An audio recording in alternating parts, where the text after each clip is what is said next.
Assalamualaikum warahmatullahi wabarakatuh. Perkenalkan kami dari Kompas Info dan sekarang mulai dari tugas, kemudian kita dan terakhir adalah mutiara. Hari ini saya akan mempresentasikan mengenai bisnis model Kanvas, yaitu mengenai kerupuk rambak Jawa, di mana yang pertama itu ada value proposition, di mana kita melakukan kualitas terbaik dengan rasa yang khas. Di sini kita menggunakan bahan baku dengan pilihan dan proses tradisional yang menjaga cita rasa khas Jawa, karena ini merupakan kerupuk rambak Jawa dengan tekstur yang renyah, kemudian gurih. Kemudian kita juga value-nya adalah kita memberikan harga yang terjangkau, di mana harga ini yang kompetitif dengan harga kualitas produk dengan sejenis produk yang ada di pasarannya. Kemudian ini juga menggunakan tanpa bahan pengawet, di mana dengan menggunakan teknik pengeringan yang alami. Kita menggunakan yaitu kita menggunakan panas matahari untuk teknik pengawetannya. Selanjutnya ada kemudahan dalam pemesanan dan pembelian, di mana kita mempermudah para customer untuk memesan melalui WhatsApp atau media sosial dan menyediakan pengiriman cepat dengan gratis ongkir untuk jarak yang tertentu. Selanjutnya, kita juga ada customer segment, di mana kita segmen customer kita itu ada di pasar tradisional, kemudian dan warung makan. Di mana yang kita ambil customer itu adalah pedagang kecil yang membutuhkan kerupuk berkualitas sebagai pelengkap makanan dengan harga yang terjangkau. Kemudian yang kedua itu ada di supermarket dan di toko oleh-oleh, di mana di sini kita memasukkan kerupuk rambak Jawa ini dalam satu plastik untuk dijadikan oleh-oleh lokal dengan kemasan higienis dan menarik. Kemudian di sini ada konsumen rumah tangga, di mana ada rumah tangga atau individu yang juga menginginkan adanya kerupuk rambak Jawa ini karena lebih sehat, gurih, dan renyah. Selanjutnya di sini ada restoran dan catering, di mana kita juga memasukkan customer segmennya itu ada restoran, di mana ada usaha kuliner yang membutuhkan pasokan kerupuk yang stabil dengan harga yang grosir yang cukup murah. Selanjutnya di sini ada customer relationship-nya, di mana di sini ada layanan pelanggan dan edukasi yang menyediakan informasi produk atau konsultasi grosir dengan melakukan strategi penjualan juga. Kemudian di sini ada promo, di mana kita dalam grup kelompok Jawa ini ada promo ketika pembelian lebih dari 1 kilo atau lebih dari mencapai batas uh, pesanannya, kita akan melakukan promo itu sekitar 5% atau 1 sampai 5%. Kemudian selanjutnya itu ada testimoni dan reviewnya. Di sini kita melakukan juga testimoni dan review dari pelanggan untuk mengevaluasi kualitas dari produk kerupuk rambak Jawa tersebut. Selanjutnya presentasi akan dilanjutkan oleh teman saya. Nah, selanjutnya untuk aspek keempat ada channel, di mana UMKM ini menggunakan 4 channel dalam pemasarannya. Yang pertama ada penjualan langsung, media sosial, distributor dan reseller, dan yang terakhir kolaborasi dengan restoran dan warung.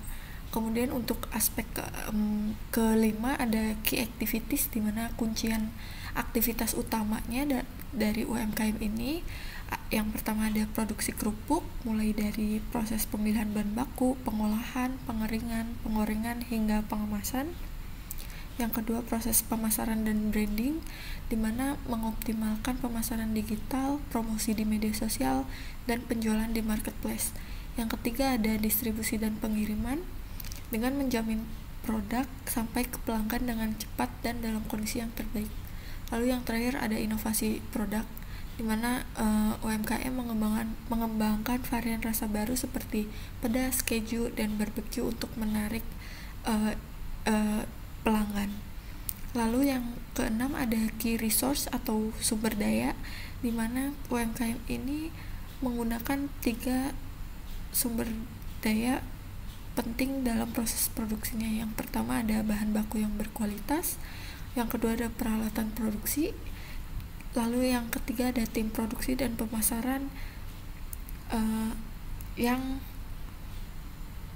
ahli dalam melakukan pengolahan kerupuk dan pemasaran untuk meningkatkan tingkat penjualan.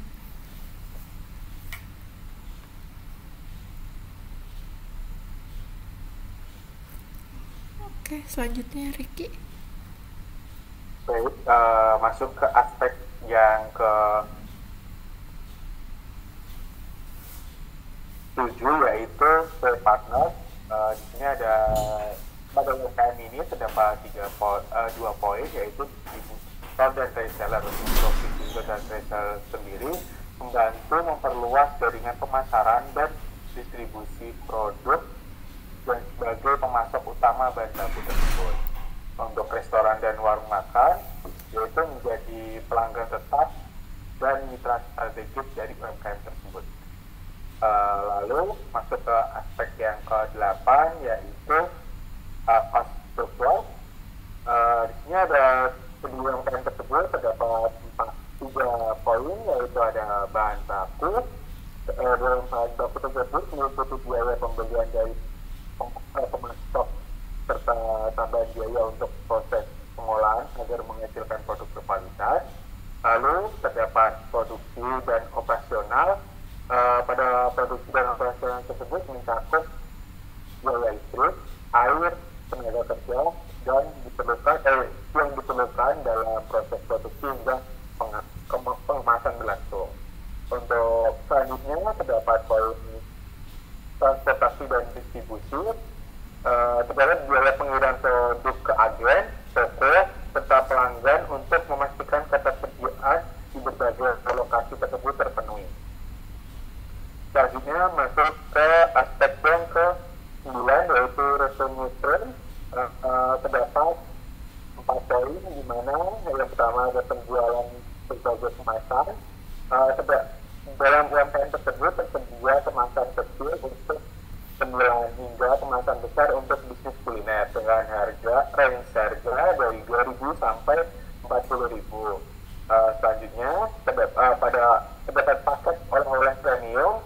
Pada paket oleh-oleh premium ini produk dengan kemasan eksekutif tercatat sebagai oleh-oleh untuk khas dari UMKM tersebut. Selanjutnya terdapat pesanan GoTo.